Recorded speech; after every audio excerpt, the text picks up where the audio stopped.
ದರ್ಶನ್ ಗ್ಯಾಂಗ್ನಿಂದ ರೇಣುಕಾಸ್ವಾಮಿ ಹತ್ಯೆ ಪ್ರಕರಣ ಸಂಬಂಧ ರೇಣುಕಾಸ್ವಾಮಿಯ ಮರ್ಡರ್ ವಿಚಾರ ಪವಿತ್ರ ಗೌಡಗೆ ಗೊತ್ತೇ ಇರಲಿಲ್ಲ. ಭಾನುವಾರದವರೆಗೂ ಕೂಡ ಕೊಲೆ ವಿಚಾರದ ಬಗ್ಗೆ ಮಾಹಿತಿನೇ ಇರಲಿಲ್ಲ ಪವಿತ್ರ ಗೌಡಗೆ. ಜೂನ್ 8ರ ಸಂಜೆ 6 ಗಂಟೆಗೆ ರೇಣುಕಾಸ್ವಾಮಿಯ ಹತ್ಯೆ ಆಗಿತ್ತು. ಭಾನುವಾರ ಮಧ್ಯಾಹ್ನ ಪವಿತ್ರಗೆ ಕರೆ ಮಾಡಿದ ನಟ ದರ್ಶನ್, ಪೊಲೀಸರೇನಾದ್ರೂ ಬಂದು ಕೇಳಿದ್ರೆ ನನಗೇನು ಗೊತ್ತಿಲ್ಲ ಅಂತ ಹೇಳು, ಯಾಕೆ ಏನಾಯ್ತು ಅಂತ ದರ್ಶನ್ಗೆ ಪವಿತ್ರ ಗೌಡ ಪ್ರಶ್ನಿಸಿದ್ರಂತೆ.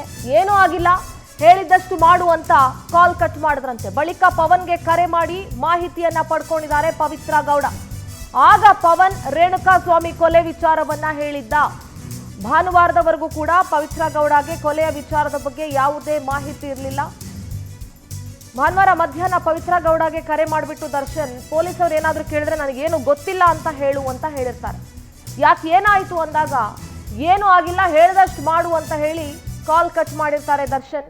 ಬಳಿಕ ಪವನ್ಗೆ ಕರೆ ಮಾಡಿ ಪವಿತ್ರ ಗೌಡ ಮಾಹಿತಿಯನ್ನ ಪಡ್ಕೊಳ್ತಾರೆ. ಆಗ ಪವನ್ ರೇಣುಕಾಸ್ವಾಮಿಯ ಕೊಲೆ ವಿಚಾರವನ್ನ ಬಾಯ್ಬಿಡ್ತಾನೆ. ನಮ್ಮ ಪ್ರತಿನಿಧಿ ವೆಂಕಟೇಶ್ ದೂರವಾಣಿ ಸಂಪರ್ಕದಲ್ಲಿ ಜಾಯ್ನ್ ಆಗ್ತಾ ಇದ್ದಾರೆ. ವೆಂಕಟೇಶ್, ಪವಿತ್ರ ಗೌಡಗೆ ಭಾನುವಾರದವರೆಗೂ ಕೂಡ ಈ ಮರ್ಡರ್ ವಿಚಾರ ಗೊತ್ತೇ ಇರಲಿಲ್ಲ ಅಂತ. ಸಿಂಧೂರ್ ಏನಂತ ಹೇಳಿದ್ರೆ, ಈ ರೇಣುಕಾಸ್ವಾಮಿಯನ್ನ ಏನು ಚಿತ್ರದುರ್ಗದಿಂದ ಕಿಡ್ನಾಪ್ ಮಾಡ್ಕೊಂಡು ಬಂದು ಪಟ್ಟಣಗೆರೆ ಶೆಡ್ ನಲ್ಲಿ ಇದ್ದಂತ ಸಂದರ್ಭದಲ್ಲಿ ನಟ ದರ್ಶನ್ ಪವಿತ್ರ ಗೌಡರನ್ನ ಪಿಕ್ ಮಾಡ್ಕೊಂಡು ಬಂದು ಕರ್ಕೊಂಡು ಬರ್ತಾರೆ. ಬಂದಂತ ಸಂದರ್ಭದಲ್ಲೂ ಕೂಡ ಸಾಕಷ್ಟು ಹಲ್ಲೆಯನ್ನ ಮಾಡ್ತಾರೆ. ಇನ್ನೇನು ನಿತ್ರಾಣಗೊಂಡಂತಹ ಸ್ಥಿತಿಯಲ್ಲಿದ್ದಂತಹ ರೇಣುಕಾಸ್ವಾಮಿಯನ್ನ ಬಿಟ್ಟು ಪವಿತ್ರ ಗೌಡರನ್ನ ಪವನ್ ಜೊತೆ ಕಳಿಸಿ ತಾನು ಕೂಡ ಒಂದು ಬ್ಲಾಕ್ ಕಲರ್ ಸ್ಕಾರ್ಪಿಯೋದಲ್ಲಿ ಮನೆಗೆ ಹೋಗ್ತಾರೆ ನಟ ದರ್ಶನ್ ಅವರು. ಇದ ನಂತರ ಪವಿತ್ರ ಗೌಡ ಕೂಡ ಮನೆಗೆ ಹೋಗ್ತಾರೆ.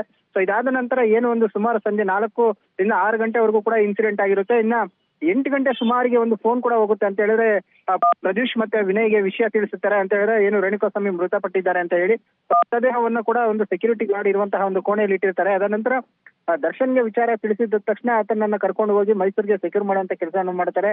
ಆದ್ರೂ ಇಷ್ಟೆಲ್ಲ ಆದ್ರೂ ಕೂಡ ಪವಿತ್ರ ಗೌಡರಿಗೆ ಯಾವುದೇ ರೀತಿಯಾದಂತಹ ರೇಣುಕಾಸ್ವಾಮಿ ಮೃತಪಟ್ಟಿರೋ ಬಗ್ಗೆ ದೃಢ ಕೂಡ ಕೊಟ್ಟಿರೋದಿಲ್ಲ. ಸೊ ಹಾಗಾಗಿ ಆಕೆ ಮತ್ತೆ ಸೈಲೆಂಟ್ ಆಗಿ ಇರ್ತಾರೆ. ಫೋನ್ ಕೂಡ ಸ್ವಿಚ್ ಆಫ್ ಮಾಡಿರಲ್ಲ, ಏನಿಲ್ಲ.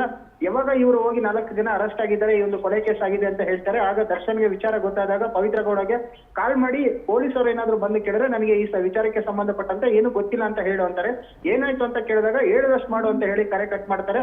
ಸೊ ಗಾಬರಿಗೊಂಡಂತಹ ಏನು ಪವಿತ್ರ ಗೌಡ ಪವನ್ಗೆ ಕರೆ ಮಾಡಿ ವಿಚಾರವನ್ನ ತಿಳ್ಕೊಳ್ತಾ ಅಂದ್ರೆ ರೇಣುಕಾಸ್ವಾಮಿ ಮೃತಪಟ್ಟಿದ್ದಾರೆ ಅಂತ. ಆಗ ಶಾಕ್ ಆಗಿರ್ತಾಳೆ, ಆತಂಕಕ್ಕೆ ಒಳಗಾಗಿ ಅಲ್ಲಿವರೆಗೂ ಕೂಡ ಸಾಕಷ್ಟು ತೊಂದರೆ ಆಗ್ತಾ ಇದೆ ಅನ್ನೋ ರೀತಿಯಾಗಿ ವರ್ತನೆ ಮಾಡ್ತಾ ಇರ್ತಾಳೆ.